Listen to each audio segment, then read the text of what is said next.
મોદીભાઈ હતા ત્યારે આવીને કેતા, પણ ઈ વયા ગયા. વિકાસને અહીંયા જન્મ તો આપતા ગયા, પણ વયા ગયા ગુજરાતમાંથી. હવે તો સુધરી જાવ. અને ઈ ઝોલો લઈને ગયા છે. ઝોલો લઈને ગયા છે ઈ શું કરવા? દેશની સેવા કરવા માટે. ગુજરાતને ખાડે નાખ્યું. એટલે ઘણા વિકાસને ગોતતા હશો. ગોતો જે આજુબાજુ છે વિકાસ, જરાક નજર તો નાખો. કઈ હોય તો કે હંતાડો હોય તો ખબર પડે. દઈએ આપણે કે વિકાસ આ છે, ગુજરાતને કહીએ. સૌ પ્રથમ આ ક્રાંતિનો મંચ છે, આ યુદ્ધનું મંચ છે.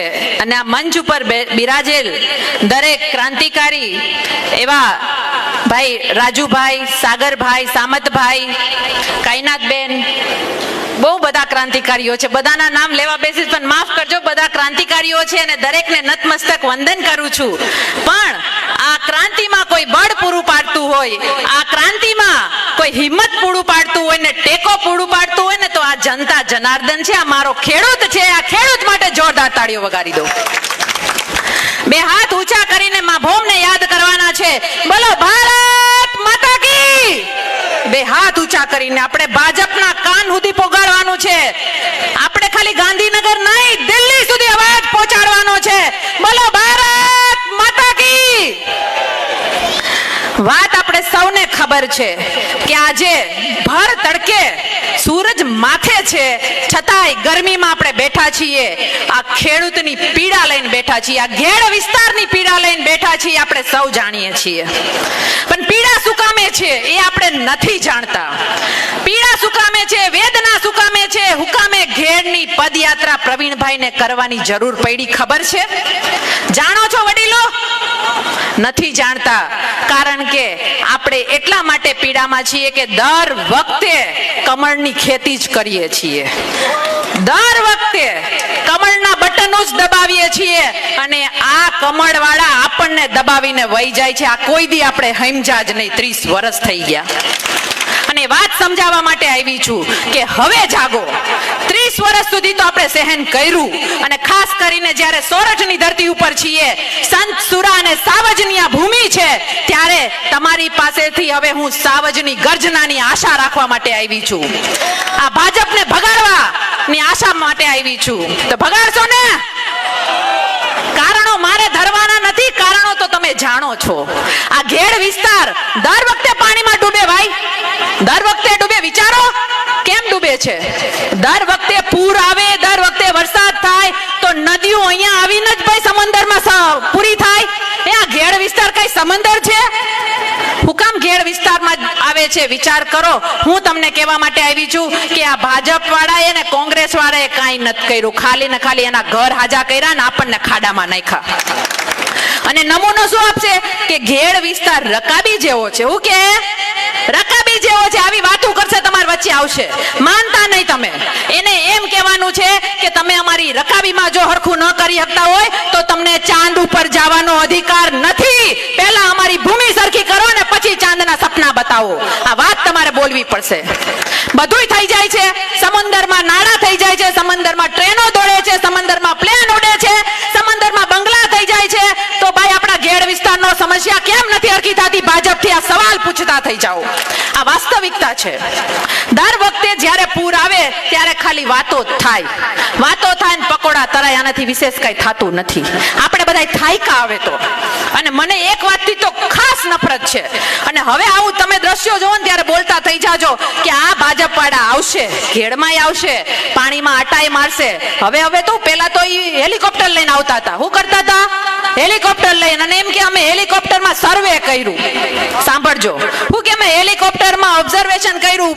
ખેડૂતો દુખી છે, એની પીડા સમજી. મારી માતાઓ બહેનો પરેશાન છે, ધાન ધોવાઈ ગયા છે, ખાવા મુઠ્ઠી ધાન નથી રહ્યા, ઘરની ઘર વખરી. અમે બધું સર્વે કર્યું. એને કઈ પાણીમાં ઉતરો ને તો ખબર પડે.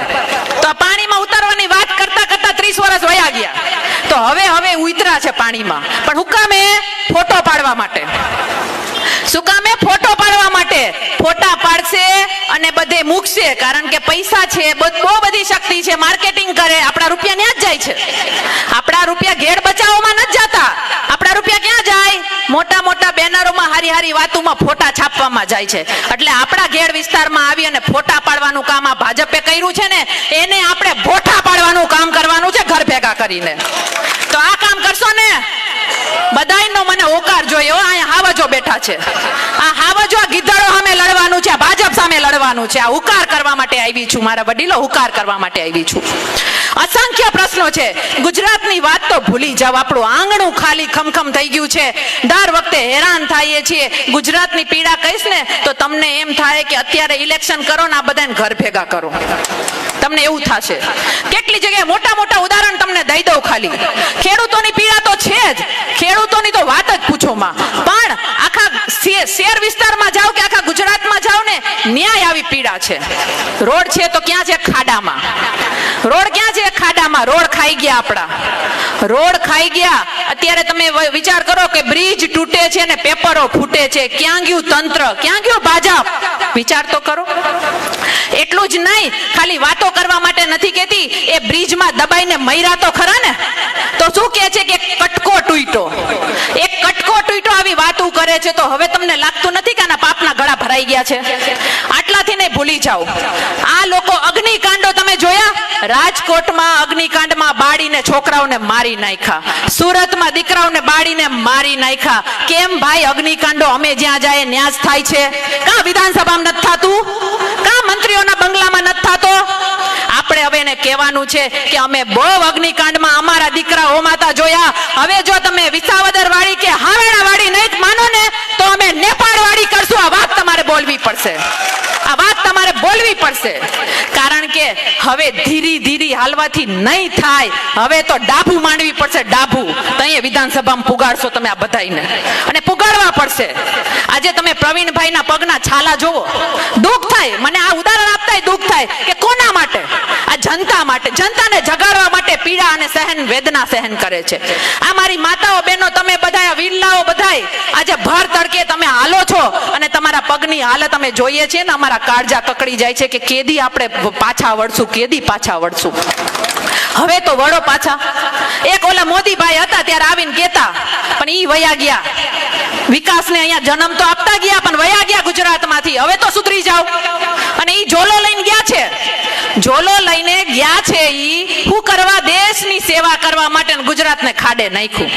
એટલે ઘણા વિકાસને ગોતતા હશો, ગોતો જે આજુબાજુ છે વિકાસ, જરાક નજર તો નાખો. કઈ હોય તો કે હંતાડો હોય તો ખબર પડે, દઈએ આપણે કે વિકાસ આ છે, ગુજરાતને કહીએ. નહીં જડે. આ વિકાસ મોદી સાહેબના ઝોલામાં દેશ વિદેશમાં ફરે છે. આ એ વિકાસ છે, આ એ વિકાસ છે કે જે નેતાઓના બંગલા બનાવે છે. આ એ વિકાસ છે, આ એ વિકાસ છે કે જે આપણા માથે દેણું કર્યું અને આ નેતાઓએ એના ઘર ભર્યા. એ વિકાસ છે. હવે તો જાગો, હવે તો જાગો. આ વાત કહેવા માટે આવી છું. એ તો ફકીરની વાતો કરતા ગયા, આ ભાજપ વાળા ફકીરીની વાતો કરતા ગયા, ફકીર બનતા ગયા. અને કટોરો, ભીખ માંગવાનો કટોરો તો આપણા હાથમાં દેતા ગયા કે માંગો હવે ભીખ અમારી પાસે. હજી નહીં જાગીએ? દરેક વસ્તુમાં રોડ રસ્તા ખાઈ જાય, રોડ રસ્તા સરખા કરવાની ભીખ, ઘેડ બચાવો માટે ભીખ માંગવાની, માતાઓ બહેનોના ગળા રોડ ઉપર કપાઈ જાય એની રક્ષાની ભીખ માંગવાની, યુવાનોના પેપરો ફૂટે છે, આ પેપરો ના ફૂટે એની ભીખ માંગવાની, નોકરીની ભીખ માંગવાની. હવે તો પાયમાલ થઈ ગયા. હવે આપણી પાસે કાંઈ નથી સિવાય આ વોટ. વાસ્તવિકતા છે. રાજકારણ કરતા થવું પડશે તમારે. અને જે ભાજપ વાળા એમ કે છે ને કે અહીંયા બેઠેલા બધા રાજકારણ કરવા નીકળ્યા છે, એને મારે કેવું છે, તો તમે હું ડમરું વગાડવા નીકળ્યા છો? હે, ડમરું વગાડવા નીકળ્યા છે? રાજકારણ મારી જનતા માટે એક વાર નહીં 1000 વાર કરશું. આ વાત કહેવા માટે આવ્યા છીએ, 1000 વાર કરશું. અને આ લોકો ક્યાંય નહીં પૂગી શકે ને. 2-3 વાત કહી દો, વિકાસની વાત તો ભૂલી જ જાઓ તમે. અને હું હાલે છે હું નહીં બધું તમે ટીવીમાં જોવો જ ને, સોશિયલ મીડિયામાં જોવો છો ને. તો મારે કેવું નથી, એના ખોટા કામ કેવા નથી, પણ આ ભાજપ અને કોંગ્રેસ બેયથી સાવધાન રહેજો. આ વાત કેવી છે? ભાજપ અને કોંગ્રેસ બેયથી સાવધાન રહેજો. કારણ કે આપણને એવું બતાવે કે અમે હામે હામે છીએ, કોઈ હામે હામે નથી. હામે હામે છે દાદા, હામે હામે છે. એના હિસ્ટ્રી કાઢજો, સામાજિક હિસ્ટ્રી કાઢજો, રાજકીય નહીં. આપણા ગુજરાતના અને સૌરાષ્ટ્રના ની સામાજિક હિસ્ટ્રી એટલે ખબર પડે ને. સામાન્ય સમાજમાં એ હું કરે છે, હામે હામે હું કામ બેઠા. હું તમને ઉદાહરણ આપું કે એ લોકો હામે હામે છે પણ પંગઈથું નાખીને ગોળ ધાણા ખવડાવે છે. વેવાયું બન્યા, વેવાયું ને આપણને રોડે ચડાવ્યા.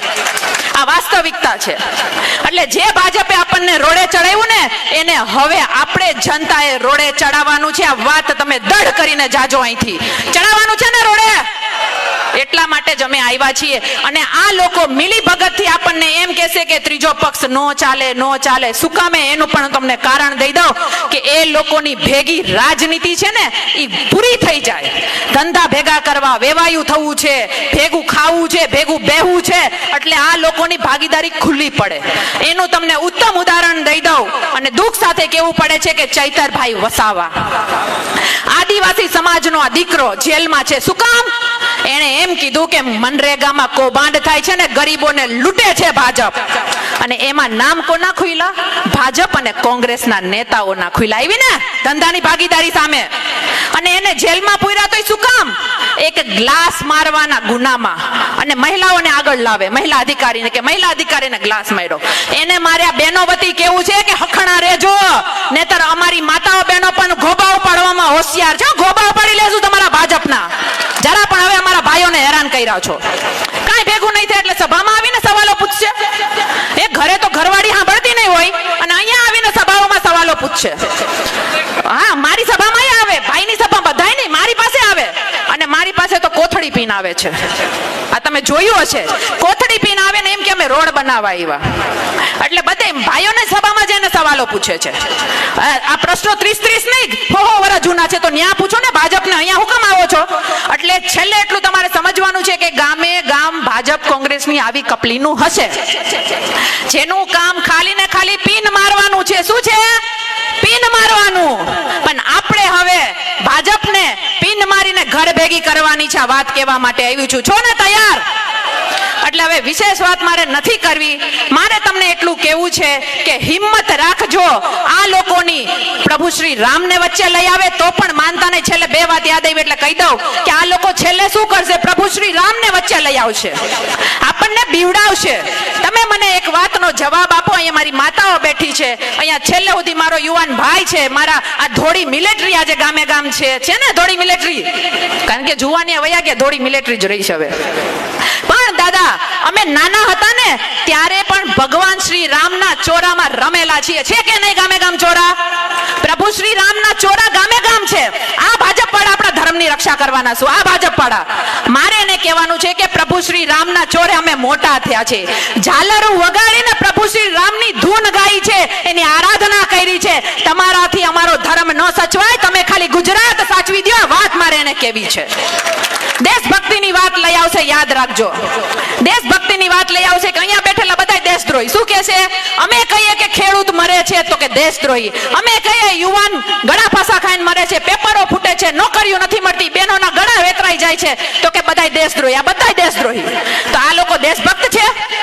દેશની રક્ષા તો વર્ષોથી આપણા ફૌજી વીરો કરે છે. આપણા ફૌજી વીરો કરે છે.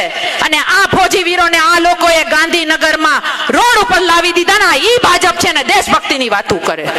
એ પાકિસ્તાન આરે ક્રિકેટ રમવા મોકલી દીધા. આપણા ક્રિકેટરોને બદનામી સહન કરવી પડી. આ એ ભાજપ છે. વિચાર તો કરો. અને એને એટલી બધી દેશભક્તિ વાલી હોય ને તો આ મંચ ઉપરથી કહું છું કે તમે કાયદો બનાવો. સરકાર એની છે ને, કાયદો બનાવો કે જે પણ ધારાસભ્ય બને ને એને એના દીકરાને કા પોતે બોર્ડર ઉપર જવું પડશે ને દેશની રક્ષા કરવી પડશે. બનાવો કાયદો, અમે જવા તૈયાર છીએ. કોઈ દેશભક્ત નથી. દેશની રક્ષા તો માત્ર ને માત્ર આપણા ફૌજી વીરો કરે છે. અને છતાં પણ કહું છું, મારા દરેક વતી કહું છું, તમારા વતી આ ભાજપને કહેવા માંગુ છું કે હજી પણ અમારા પ્રમાણપત્ર જોતા હોય તો આપી દો મારા હાથમાં AK-47 અને લાવો એ આતંકવાદીઓને મારી સામે છાતીઓમાં ગોળી મારીને ઢીમ ન ઢાળી દઉં ને તો મા બોમની દીકરી નહીં હું. અમારી દેશભક્તિના પ્રમાણપત્ર તમે માંગશો. એટલે ભાજપ કોંગ્રેસને હવે ઘર ભેગા કરવાનો સમય આવી ગયો છે. અંતમાં મારે બીજું કાંઈ નથી કેવું. તમારી પાસે આશા રાખું છું કે આમાં જે તાકાત છે ને, મતની જે તાકાત છે, એ તાકાત આપતા રહેજો. અને પ્રવીણભાઈ જેવા લડવૈયાનો ઓથ બનતા રહેજો. આ વાત કહી અને હું મારી વાણીને વિરમું છું. બે હાથ ઊંચા કરી અને ભારત માતાનો જય જયકાર કરવાનો છે. બોલો ભારત માતા કી જય. જવાન વંદે. ધન્યવાદ. જય હિન્દ, જય ભારત.